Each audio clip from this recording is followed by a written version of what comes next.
يعطيكم العافية. بهذا الفيديو خصصت فيه أحكي عن معضلة مؤرقة للجميع سواء كانت عند الأطفال أو حتى للكبار. هذه المشكلة التي قد تحرم صاحبها من النوم الهنيء أو النوم الهادئ أو النوم العميق في الليل، وهي مشكلة السعال. هذه المشكلة التي قد تكون سعال جاف غير مصاحب بالبلغم، وقد تكون سعال رطب غير جدا فيها البلغم، وقد يختلف هذا البلغم مثل ما احنا بنعرف جميعا، قد يكون بلغم ابيض او قد يكون بلغم اخضر حسب الماده الملوثه التي سببت لتراكم هذه المواد المخاطيه في الجهاز التنفسي. هذا السعال دعونا نبدأ فيه مرحلة مرحلة. نبدأ دائما بسبب المشكلة، بالأصل بجذر المشكلة، حتى نصل إلى خطة العلاج المناسبة التي تساعدنا بالتخلص من مشكلة السعال.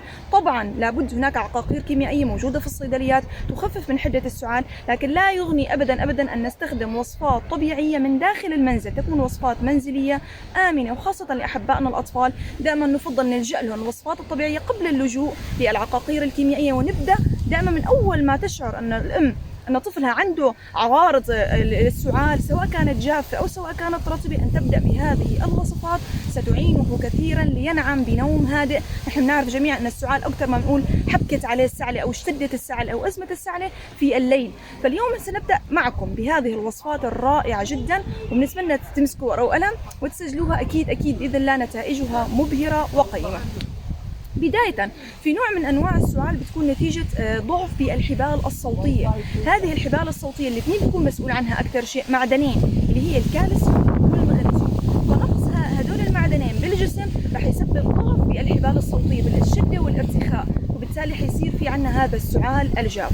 طب وين أكثر شيء موجود هدول المعدنين؟ موجودة بالمشتقات الحليب، بالجبنة البيضاء وبلبن الأكتيفيا. طبعا نحن ننتبه، هي نقطة كثير مهمة نحن نعرفها قاعدة عامة. السعال اللي بيكون مرتبط بالبلغم بنقول له ابتعد عن الحليب، خاصة الحليب لأنه بيزيد بتجميع المفرزات المخاطية لمنطقة القفص الصدري ومنطقة القصبات والشعب الهوائية. لكن بالسعال الجاف وخاصة اللي بتكون سعال بمنطقة الحلق أو الحبال الصوتية، هذه بالعكس بنقول لهم بدنا نهتم بالحليب والجبنة البيضاء واللبن الأكتيفيا الذي غني بالكالسيوم والمغنيسيوم. هي نقطة كثير مهمة، ما بدنا نخربط بيناتهم بين السعال الجاف والسعال اللي بيكون الرطب أو الغني بالبلغم. أيضا في هناك وصفة رائعة جدا مهمة جدا، وهي غلي بذور الشبت. نحن نعرف شو هي الشبت، نبتة تشبه البقدونس لكن أوراقها أرفع، اللي بحب يفوت على النت ويشوف صورتها كثير بيكون ممتاز.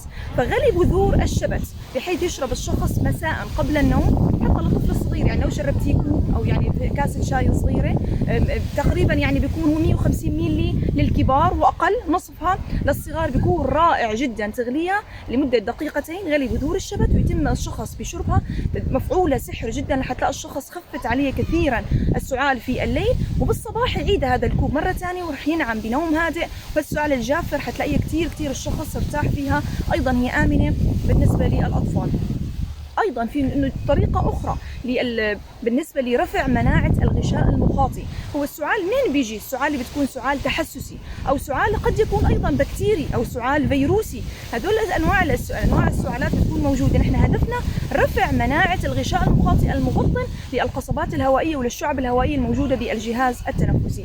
علينا بالاهتمام بالليمون، فيتامين سي رائع جدا، بحيث نشرب ماء، نعصر مثلا ليمون او نصف ليمونه ونضعها في كوب الماء ويصير هو مشروبنا الخاص طوال النهار. طبعا الاطفال اللي ما بيقدروا يعملوها او بتكون فيها صعوبه بالنسبه للاطفال، معلش لو حليناه بمعلقه من العسل، طبعا العسل الاصلي يكون يعني مفيده جدا لاطفالنا. لكن اذا كان السعال تحسسي عند الاطفال، في بعض الاطفال بيكونوا بيتحسسوا من العسل، بدنا نعرف شو هي نوع الحساسيه او ليش الطفل متحسس حتى نتجنب العسل. ايضا رائعه جدا بالنسبه للسعال المصاحب للبلغم. هلا عندنا وصفه للسعال اللي بيكون في بلغم اخضر او ابيض. هذا البلغم هو ناتج عن نتيجه رده فعل الجهاز التنفسي، وعملت فيديو كامل كيفيه التخلص من البلغم.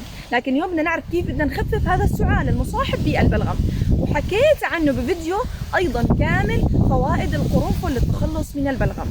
ننقع مسمارين من القرنفل في ماء مغلي لمدة دقيقتين، وثم نضع فوقها أوراق الريحان وأوراق الزعتر لمدة دقيقة واحدة ويشربها الشخص.